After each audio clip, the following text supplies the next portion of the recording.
مەدهۆش لە شاری گوڵبارانە ئەفەرموێ سەیری چەند شیرینە گوڵشەن چەند بە شەوق و جوانە گوڵ کێو و سەحرا پاکی ڕەنگینە کەوا بەخشانە گوڵ سەر بەسەر دنیا وەها ڕازاوەیە چەشنی بەهەشت ڕوو لە هەر شوێنێکەکەی تۆ سەرهەتا دامانە گوڵ وانسیم دیسان خەریکە لێوی خونچە شەق بکە حەیفە بولبول دوورە لەم بەزمە کەوا خەندانە گوڵ نێرگز و مینە و بنەوشە و شەسپەڕاوە زەرد و سوور باکە ژاوەین و بەهار خێوەتی شاهانە گوڵ چاوەکەم بیهێنە پێشێ ساقی فنجانی شەراب وەختی تۆبە کەی ئەمێنێ هەمدەمی مەستانە گوڵ دەوری هەر سەر چاوەیەک ئەڕوانی یەکسەر هەر گوڵە چین بە چین هەستاوە جێگەی کەیفی دڵدارانە گوڵ شایی ئێستا خۆشەوە تارا بەسەر شارە ئەدا خوا چەمەن ئەمڕۆ ئەڵێی بووکە وەها نەخشانە گوڵ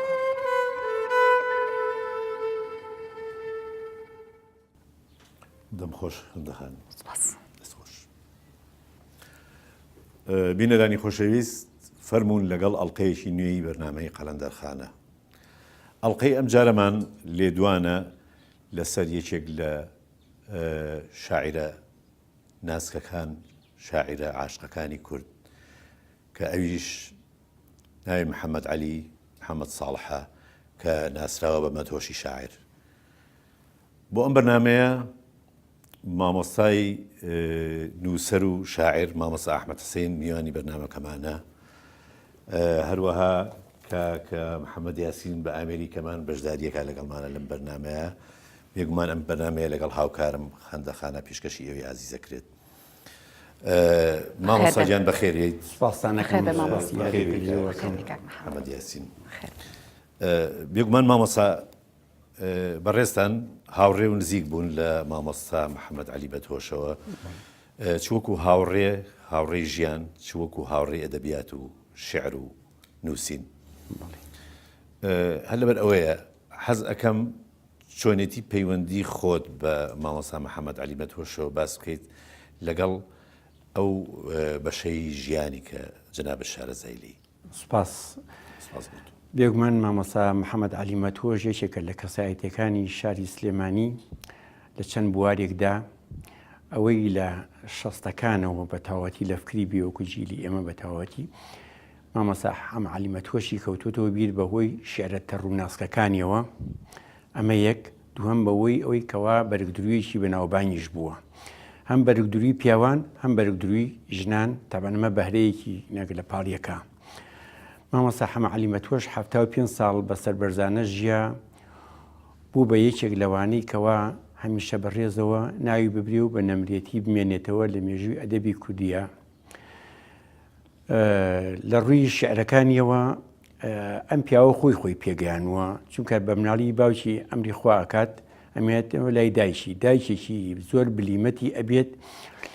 زوربەی شێعر و فۆلکلۆر و پەندی پێشینان و قسەی نەستەق هەبووە دایکی لەبەری بوو هەموو جارێ خۆشی باسی کرد خۆشی ئەڵێ قسەکانی دایکم هەمووی لە شێعرە چوو بەڵێ هەروەها ئەنجا بنەماڵەکەشیان شاعیری زۆرە ئەمە خزمی ئەخوەلە خزمی مەلا سەعدیە خزمی مەلا حسێنی کامران مکریە شاهۆیە ئەمانەی نەجمەدین مەلایە ئەمانە هەموو کاریگەریشی هەبووە لەسەرەوە بەڵام مەدهۆش تابعێکی تایبەتی هەبوو کە جیا لەوان لە سانەوەتی شێعرەکانی دڵاریە بەم شێعرانەی توانیوتی بچێتە ناخی دڵی هەموو گەنجانی کوڕان و کچانەوە کەم کەسەیە لە شاری سلێمانیە لە دووروبەریە شێعری مەدهۆشی خوێنی بێتەوە لەبەری نەکرد بێ زووری جا لەبەر ئەوە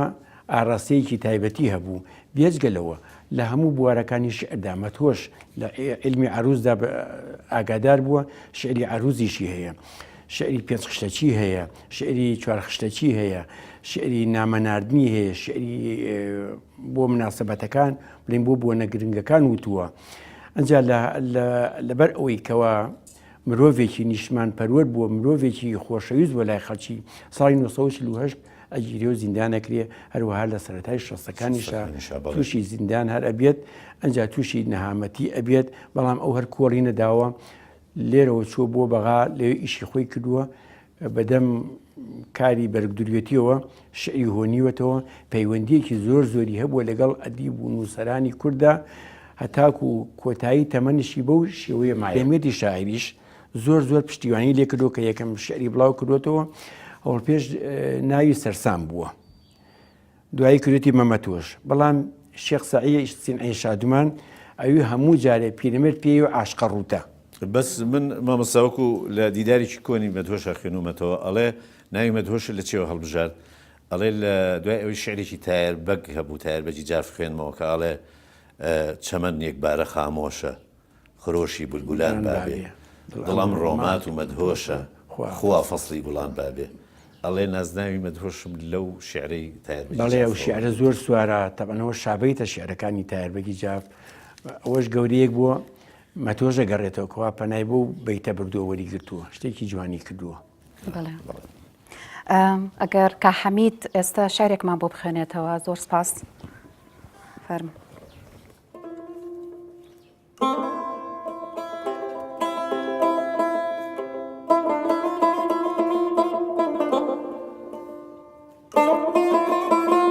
مەدهۆش لە شیعری ئاواتی دووبارەدا دەڵێت: خۆشی ژیانم ئاخ هەر جارێ بوو، بەری گوڵی دڵ نەوبەهارێ بوو،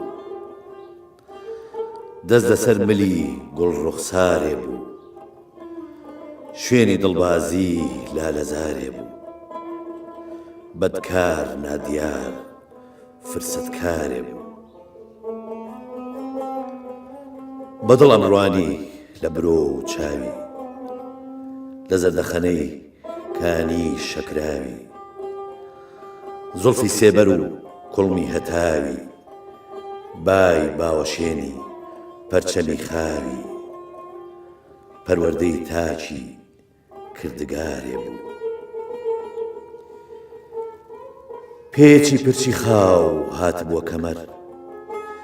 چین چین لە قەدیا گرتبووی لەنگەر، کەمەندی دڵ و قولاپی جگەر،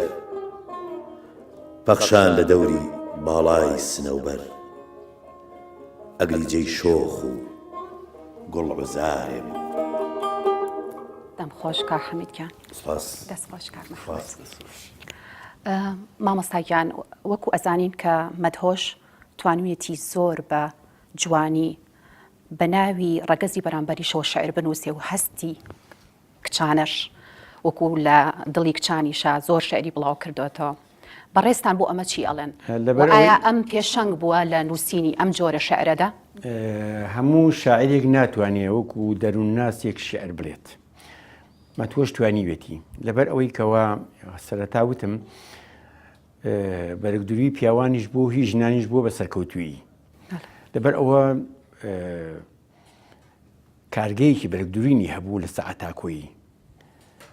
خەڵک زۆر ڕووی تێ کرد، کۆمەڵێک ئافەتیش لەوێ ئیشیان نەکرد. زۆر ئەچوونە ئەوێ، ئەمیش لە دڵی ئەوانتی ئەگەیشت، لە ناخی ئەویانی ئەخوێنەوە، بۆیە لە دەرونی ئەوانەوە ئەو شیعرەی دائەڕشت کە ئەو شیعرەی دائەڕشت شیعرەکەی تر جێگەی خۆی ئەگرت. بەو هۆیەوە مەتۆش لە شاعیرەکانی تر جیا ئەکرێتەوە. جا نمونەش زۆرە لە دیوانەکانیە. بەڵێ.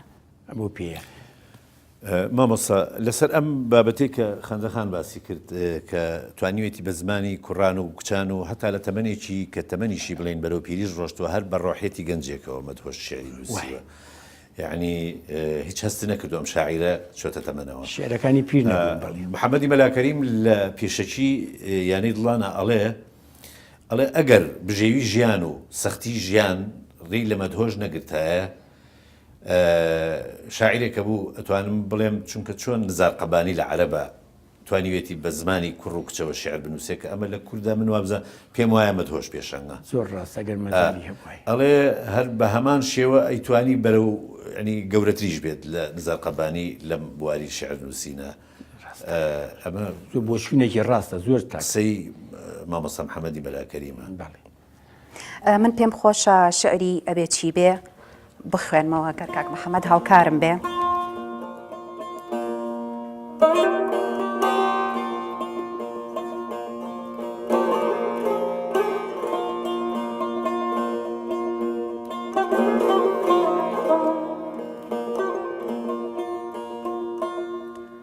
باشکی تۆ بریندارم عیلاجی دڵ ئەبێ چی بێ کە تۆ ڕەحمت نەبێ بۆ من دەوای دەردم ئەبێ چی بێ لە پێکەوتم ئەمەندا هاتم بە ڕۆژ و شەو بە بەردەم تا ئەگەر ماچێ نەبەخشی پێم کرێی ڕێگەم ئەبێ چی بێ.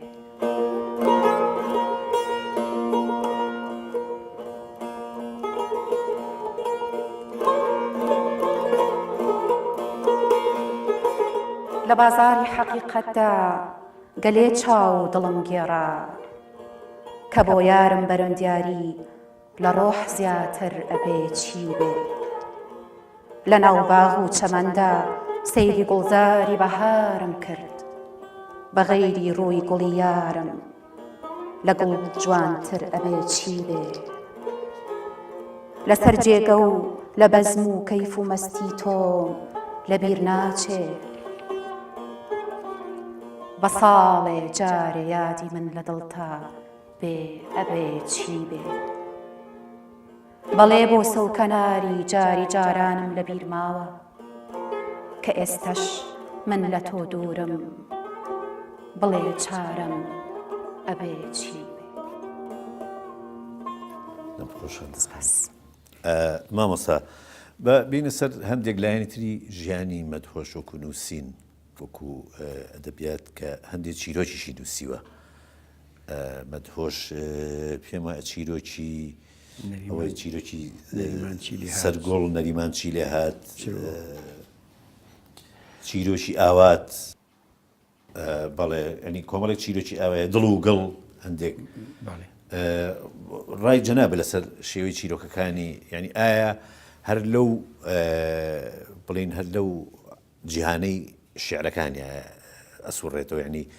چیرۆکەکانیشی لە قاڵبی شعرەکانی هەر لەو بابەتانە ئەکۆڵێتەوە ینی زیاتر هەر بەرەو دڵداری ئەڕوات. چیرۆکەکانی مامۆستا حەمە عەلی مەدهۆش لە وشەی دڵسۆزی و ڕازگۆیی و مرۆڤایەتی پێکات بوو کە ئەو شعرانەی ئەیوت زۆری لە خۆی ناکرد شعرەکانی ئەبوو شێوەیە کە وایەستا حسابێکی باشی بۆ کرێت ناو ئەدەبیاتی کوردیە. ئەجا ناو بەناو ئاهاو چیرۆکی ئەنووسی چیرۆکی درێژ و چیرۆکی کورد و نەریمانچی لێ هات سەرگوڵ بەڵێ ئەو کۆمەڵی لەو ئینانە و بێجگە لەوەش کە 5 کورتە چیرۆکی ماو وەروها ئەو ڕۆمانی خۆزگە چاپ بکرای دڵی پێشمەرگە. ئەم چیرۆکانشی بێگومان چیرۆکی دڵاری بوو نیشتیمانی بوو بەرەو پایزە بەهارێکی تر ئەو خۆم ئینوانەکەم بۆ داناو خۆشم بۆ نووسیەوە یەکێکە لەو چیرۆکانی کەوا لە بەندیخانەدا بووە نووسیوێتی. مامۆستا مەدهۆش لە چیرۆکەکانیە میلیانە بیری کردوێتەوە و بواری هونەریشی تێدایە. ئەو چیرۆکانەی بۆ زمانە نووسیوەکەوە خەڵکی شار و هەموو کەسێک لێ تێبگات. شتێکیکەش هەیە ئەو سەدەمەی کە ئەو چیرۆکانەوە ئەو کتێبانی بڵاو کردوێتەوە بە دەگمەن کتێب دەرەچوو لەو ساڵە نەدا. ساڵی وها بوو 2 کتێبی کوردی 3 کتێبی کوردی دەرەچوو ئەویشێک لەوانە کتێبێکی دەرەکە جاربەجارێ. بەڵێ وەکوە ئەگەڕنەوە کە زۆریشی پێخۆش بووە وتەکانی دایکی چونکە زۆر سەرسام بووە بە دایکی چونکە لەبەرەوەی دایکی بە بۆنەی ئەوەی کەوا لە بنەماڵەیەکی شعر دۆستا بوون حەزی کردووە قسەکانی دایکی وەکو نامیلکەیەک چاپ بکە. ئایا ئەمەی کردووە یاخود هەر خەولێکی ئەو بووە؟ ئەگەر من بەبەرەوە بمێنیە ئەو شتانەی دایکم زۆریم لەبەرەوە زۆرم زۆر جار پێکەوە ئەوەستەی ئەی زۆریم لەبەرە خۆزگە ئاواتە خوازم ئەو شتانی دایکم کەوا لەبەری بووە لە قسەی نەستاق لە شعری میلی لە مەتەڵ لەو شتانە ئەی وەستایەک بوو بلیبەتێک بوو کە میێنە زۆر کاریگەری لەگەڵ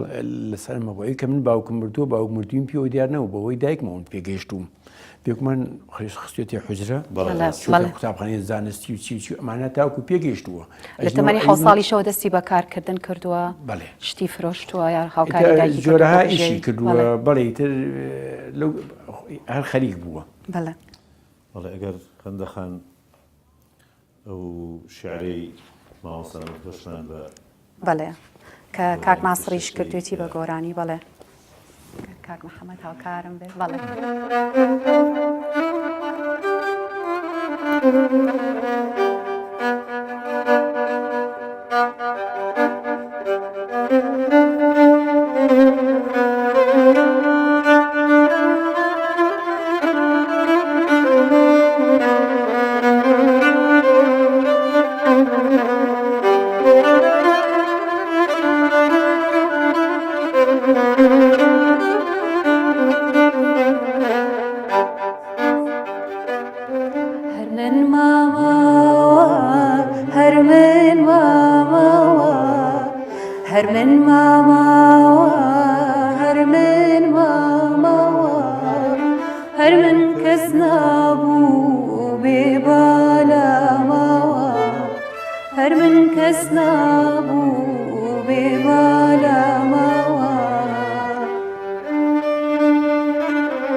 دەست و دەمتان خۆش مامۆساجان من شتێکی تری مامۆسا محەممەد عەلی مەدهۆش گەلێک کەس وا ئەزانێ ئەم شتانی کە ئەم بە شێعر نووسیوێتی ڕووداوی ناو ژیانی خۆین بەڵام ئەو زیاتر وەکو مامۆستایەک کە بڵین لە سایکۆلۆجێتی کۆمەڵگا تێگەشتووە بە تایبەتی ئافرەت و کچان و ئەوانە لە ناخیان تێگەشتووە خۆی لە ڕستەیەکە ئەڵێ پاڵەوانی شێعرەکانم زۆربەی ئەو ڕووداوانەیە کە بە بەردەممان تێپەڕیون لە ژیانمان بەڵێ وایە خۆی خاوەنی ئەزمونێک بوو لەو ڕووەوە کە سێری بڵێن ئافرەت یان کوڕی بکردایە تا ڕادەیەک ئەیزانی نیازەکانی چۆنە لەبەر ئەوە بەو شێوەیە شێعرەکانی داڕشت چونکە بەڕاستی مەتۆژیمان نەک شێعر نەک بەرگ درێتی نەک چیرۆک یعنی سیفەتێکی کەشی تیا بوو یەکێک بوو لە قسە خۆشەکان قسەی خۆشی زۆر زۆر بەناوبانیا بوو بۆ نمونە من ئەگەر شتێک لێرا مەجای بیجەرمەوە ساڵی 1960 کرێکاری مەکرد تەلەبە بووم چوومە خانەی مامۆستایان قماشم کڕی بەهی 20 دینار بوو بۆ قاتی چاکەت و پانتۆڵ لە شەقامی مۆلێ ئەو شوێنانە هەموو گەڕام لە 40 دینار و 30 دینار کەمتریتیانەوە بیدورن منش پێم هەڵ نەیە سوڕە برادری پێوتم بۆچی ناچی بۆ لای مەتۆش ئەوە تا لە سەعاتا کۆی شوێنکارێکی باشی هەیە وەڵا شوێنەکەی پێوتم وتم دەوەڵا زۆر باشە کوڕەخۆ شاعیرە و میژەڵێم ئەدەب دۆستم و هەر یارمەتیمە وەڵا کاتێک کە چوم بۆ شوێنکارەکەی قەرەباڵغ بوو وەکو لەمەوە پێوتم چەند ئافرەتێک لەوێ ئیشیانە کە جلی ئینیانە دووری و هی خەیاتی بڵێنیشنان بوون کە چوم وێ تۆزێ تووشی شۆک بووم لە نووسراوە خەیاتی ئافرەتان چۆن چاکیم لەگەڵا کردوت من فڵان کەسم و تەلەبەیەکم و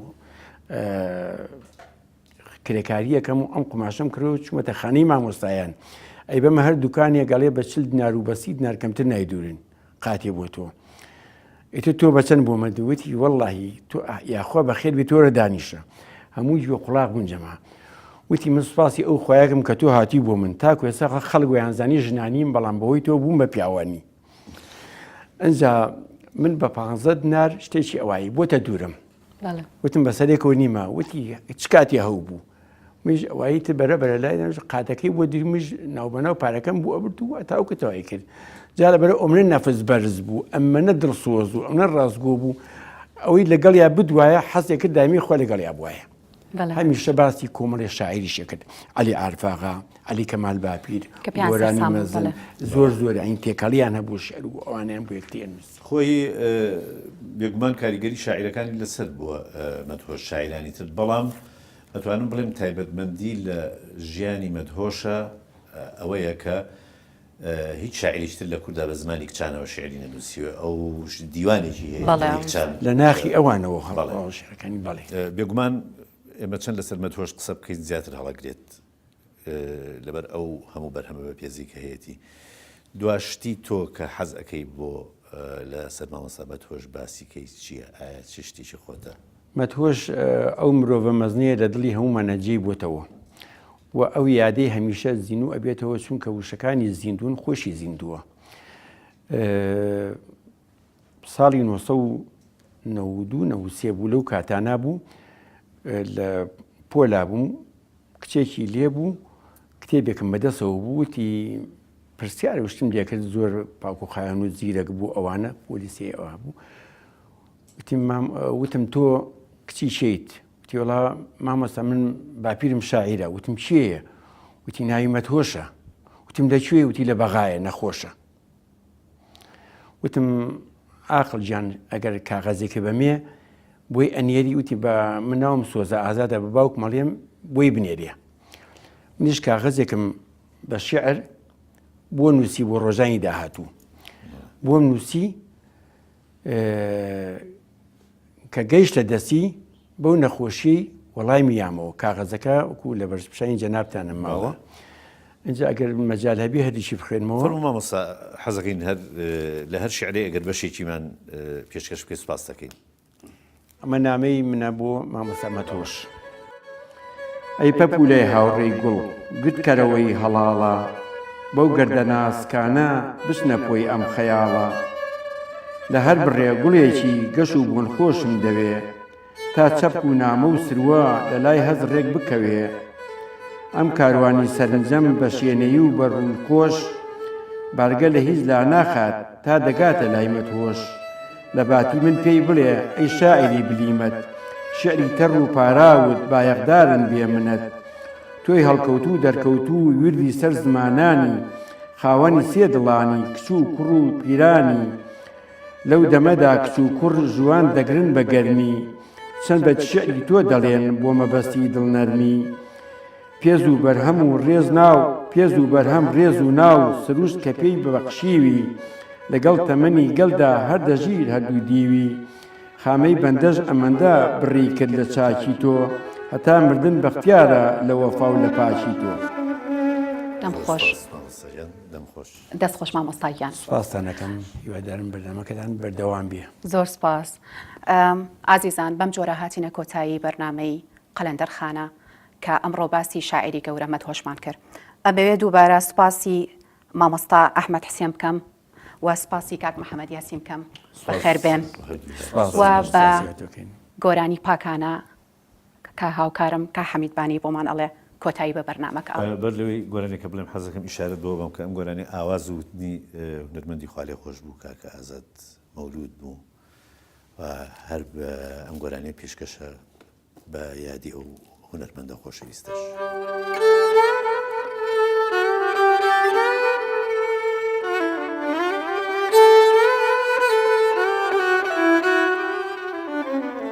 چاوەکەم هەرچەند تۆ بێوەفابی